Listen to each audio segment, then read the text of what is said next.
Good morning, Skipper, XO, and CMC. Thank you for joining in on the Zoom call this morning. I'm 81 Roberson from the Power Plants Work Center.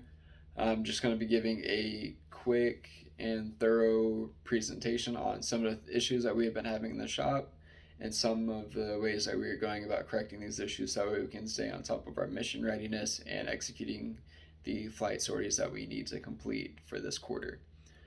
I'm just going to go over some of the issues that we've been running into and giving some of the programs that we are all aware that we have been incorporating over the last few weeks.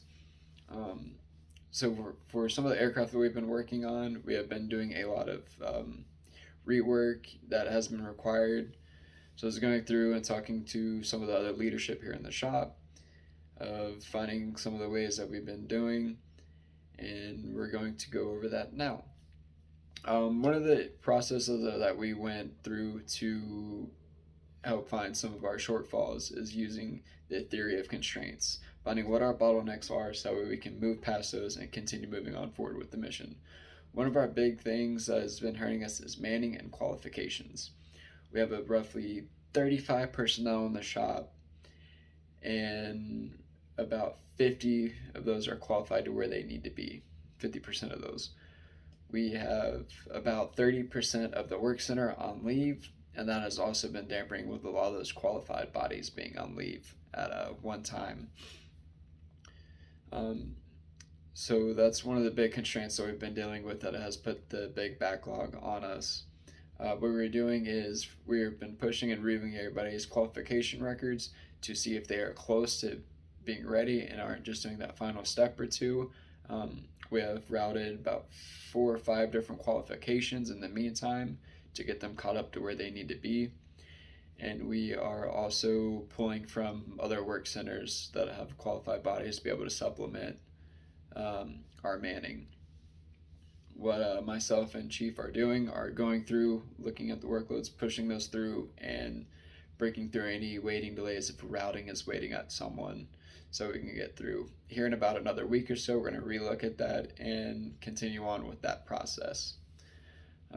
Another thing that we are doing is keeping up communication and scheduling with our different big maintenance actions coming up, such as the fuel cell replacement on 407 and the D phase going on 416.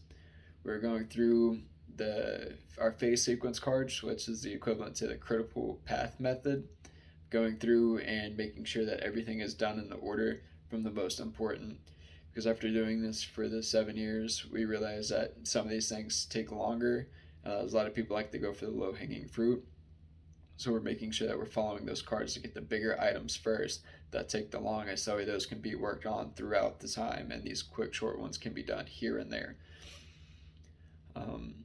So far, that's been working really well for us. Since we've implemented this one in the shop, we've been able to make drastic change, getting to about 75 completion from the 47% that we were earlier this week. And that also gives us a really good way to be able to measure our milestones that we have been completing. So we're making great progress on that. Like I said at the beginning of this, quick presentation, in about another week or so, we're going to revisit, and then we're going to go on from there. If you have any questions, please let me know, and thank you.